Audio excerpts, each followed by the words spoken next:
Hey guys, welcome back to my channel. Thank you very much for joining me. For today's video, we're going to explain parallel and transversal line. We started this series yesterday on the live stream, but somehow it ended a little. So we're going to continue where we left off. Alright, so before we get into it, parallel lines are basically lines that never meet unless they are superimposed, which basically means where one line ends, another one continues. And so let's go again. So where one line ends, another one begin, and that's the only way they can be superimposed and basically meet. Apart from this, they never meet. So they always have equal distance apart from each other. It's indicated by using an arrow on the line, or you use the two symbols that shows parallelism.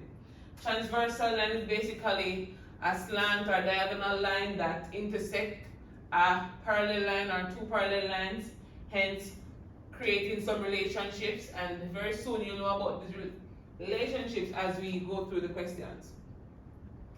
Alright, so this one is asking us to classify each pair of angles they mentioned here as alternate interior, alternate exterior, corresponding co-interior and co-exterior angles. So I'm going to go back to the front page. Oops, that's not the slide. Go back to the front page and show you how to name those angles or those relationships. So I'm going to draw a parallel line right here. So the first one they mentioned was corresponding. So corresponding angles are basically angles that are equal.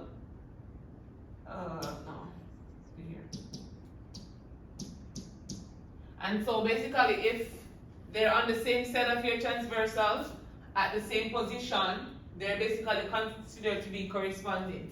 So if I should come on this side and redraw that image, so 1, 2, 4, 3. If you examine the bottom part of this image, you realize that 1 and 5 are basically in the same position on the same side, only on a different parallel line. So in this case, you'll know that 5 would be corresponding to 1, 2 corresponding to 6, 7 corresponding to 3, and 8 corresponding to 4. So if you're talking about corresponding angles, you say 1 and 5, 2 and 6, 4 and 8, 3 and 7. And those are the corresponding angles. If you're talking about alternate interior and alternate exterior, you basically try to form a Z on your diagram.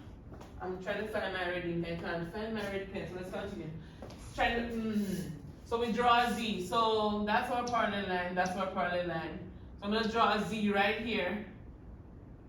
So alternate angles are also known as Z angles, where the interior parts are equal. So for alternate interior angles, I'm going to put alt int. You say that 4 and 6.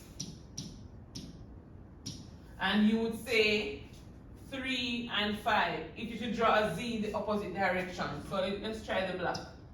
If you should draw a Z the opposite direction, you'll realize that 5 and 3 are also alternate interior. So 5 and 3 would be that. So if you have the interior, you can also see the exterior. So if you examine the aspect in the blue, you'll see that 2 and 8 would be the exterior. So alt exterior would be 2 and 8. And for the other one in the black shading, it will be 1 and 7. So 2 and 8, 1 and 7 are the exterior angles for the alternate. If you should, how do I take off this now? Alright, let me redraw it because it can't be replaced. So let's go again. So it's 1, 2, 3, 4, 5, 6, 7, 8. If you examine this second one, the same one I drew in different color, and you want to find co-exterior angles or consecutive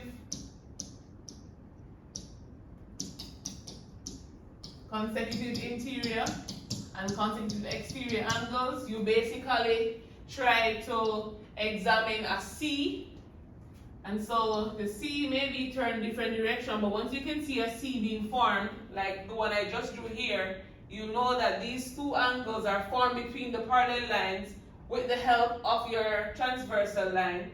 So 3 and 6 would be considered to be consecutive interior angles. Oops, it should be 6. So 3 and 6. And on the other side, you will have 4 and 5. Alright? If you think about the consecutive exterior, so if these two angles are on the interior, then whatever is outside, it would be on the exterior. So it would be 2 and 7.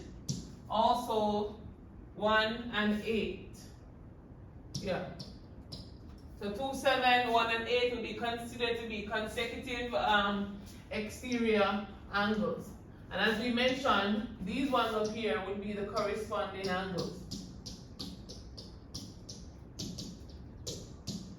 So I always tell the students that once they can cut this transversal into 2 equal parts and fit the bottom part on the top part, you will know which 2 angles are corresponding.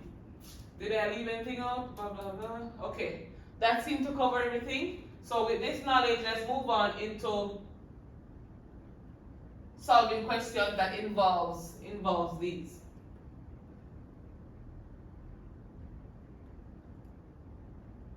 Hey guys, welcome back to my channel. Thank you very much for joining. For this video, I am going to be solving questions that involves parallel and transversal lines, and answer a few questions that involve these.